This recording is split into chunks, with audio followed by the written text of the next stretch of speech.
Hi, my name is Jack McCambridge, and this is my term project for 15112 at Carnegie Mellon University.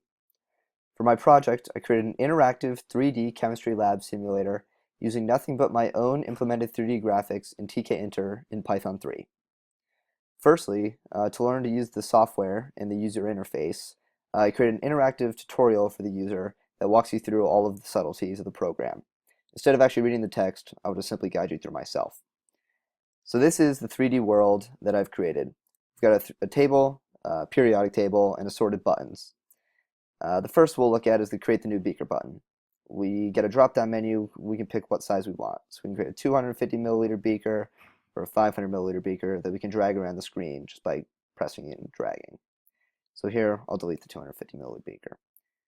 So one of the things I like to highlight is that the beaker is actually realistic to eyesight or eye level, which is the middle of the screen. So since we're below, we can see the top of the beaker. But as we get closer to the center of the screen, we approach kind of an equilibrium point where you can't see the top or the bottom, which is realistic to eyesight. Once you then get past, you're now looking at the bottom or up through the glass top that you can see as well. So I'll put it back down on the table. So now we'll look at creating a new substance. So here, I just have arbitrary substances since this is just the tutorial. But you can click either of the two. And here, you're able to adjust the amount of the substance that is produced every time you click. So if we're all the way over to the left, I produce a large amount of substance each time I click.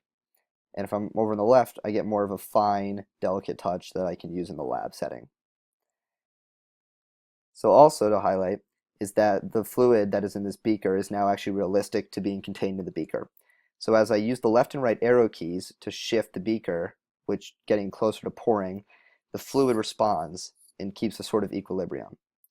I can rotate either way, and the fluid keeps recalibrating to stay inside the beaker and look realistic.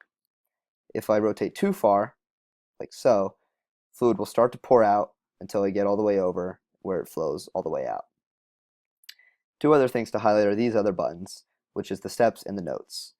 The steps in a normal lab contains what you should be doing. Here it contains information relevant to the tutorial, but that's not normal. Also, here's the note screen, which also contains information that's relevant to this tutorial, but you're able to type anything like your observations, and you can delete them or whatever. And then when you go away and come back, they're still there, so you can still read them. So here we'll hit back to the home screen and go into lab 1 that I created. So the first lab that I created is the vinegar and baking soda experiment. So I'll start by creating two 500 milliliter beakers. And I'll go into the substances. So I will pick the baking soda first and let it go into this beaker. And then I'm going to go for a little more vinegar, put it in here. And I'm going to pour the vinegar over in there. So as it hits, it reacts, produces bubbles, as a normal reaction does, which are actually able to flow out of the beaker as they go out of the top. If you notice, the bubbles are actually dissipating here as time goes, as bubbles truly would. So the next one we'll look at is lab 2, which I created.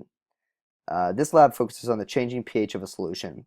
So I created bromphomol blue, which is an indicator for a solution pH, and carbon dioxide, which actually changes the pH.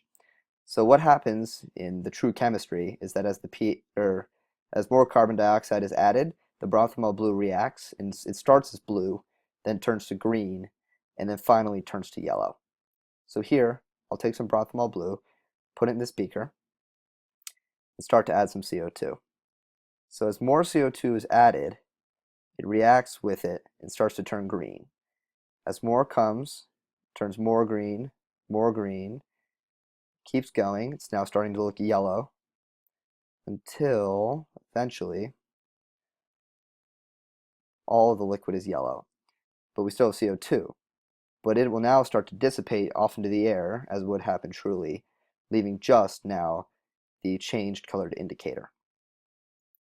I'm still pouring CO2, but I'm still able to move this around. I can pour this out, pour it into another beaker if so I desired, and keep moving around.